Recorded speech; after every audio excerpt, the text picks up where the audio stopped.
Vice President Joe Biden playing the blame game in New Hampshire, pointing his finger at the Tea Party for stalling the economy.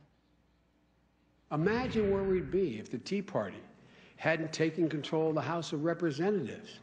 A group, they're honorable people, but a group set on obstructionism. They have one overwhelming goal: prevent Barack Obama from a second term, with apparently no care of the consequences to the economy. Time to bring out the panel. David Rare is a professor at George Washington University. Brooke Goldstein is the author of Lawfare, The War Against Free Speech. And Susan Solovic is the CEO of It's Your Biz. David, let's start with you. So is it the Tea Party's fault? No, when you have bankrupt ideas, as this administration does on economic policy, you blame everybody else. Well, the vice president just needs to, gird his loins and do the right thing, cut taxes, and get the economy growing. I've never heard anybody actually call for somebody to gird their loins. That's awesome. All right, Brooke, what do you say?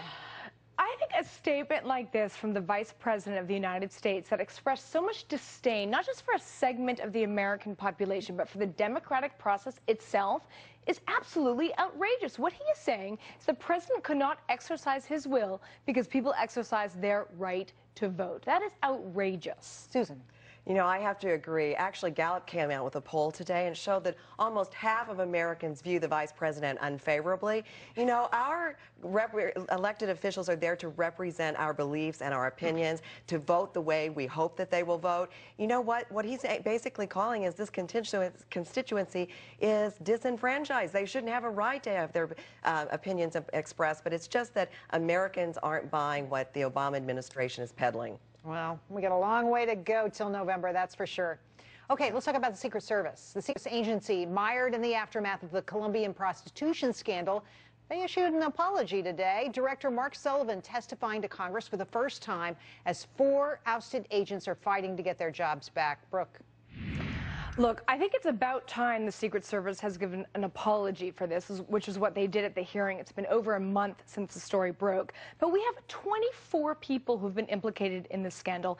8 people have lost their jobs. 2 more are under investigation. And Janet Napolitano at the same hearing said this isn't a problem with the culture of the Secret Service. All signs point in the opposite direction.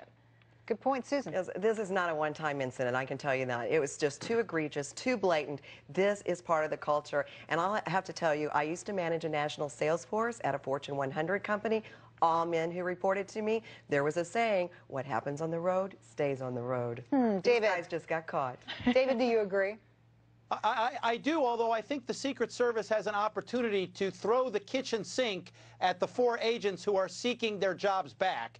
You need to send a message. You do something wrong, you're fired, it's over, you're done. What happens on the road stays on the road. All right.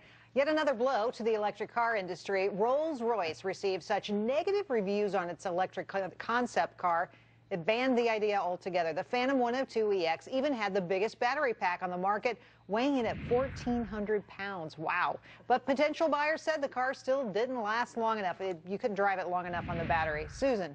Yes, you know, here we go. If you can afford to buy a Rolls-Royce, you don't want to be inconvenienced. The infrastructure is not there to support this car. I was in a garage the other day. I saw 4 slots where you can plug in your car. 4. You know, that's the first I've seen. These people don't want to have to be worried about where they're going to be plugging and charging their battery. Although you might use that battery for one of those men, weight challenges. See how far they can carry it. I don't know. Yeah, it's really 1,400 pounds. I'm very skeptical of the claim that the reason why it wasn't successful because the infrastructure isn't there. It is there, and we have cars like the Chevy Volt, for example. They're very successful on the market. I think it's the state legislation that's really pushing the production, and frankly, the electric cars are not good for the environment. Everybody knows that most of them are made in factories that use coal to generate electricity. So net, at the end of the day, we vote no. David, how do you vote? Well, I just hope the CEO of GM and the Energy Department officials in the Obama administration get the message. It's not ready in the market. We shouldn't be spending money on it. Let's move on. Move on. All right. David, Brooke, and Susan, thank you so much for coming on tonight. Great job. We didn't have a ton of time, but you guys got all the smart comments in. Thank you. All right. The Consumer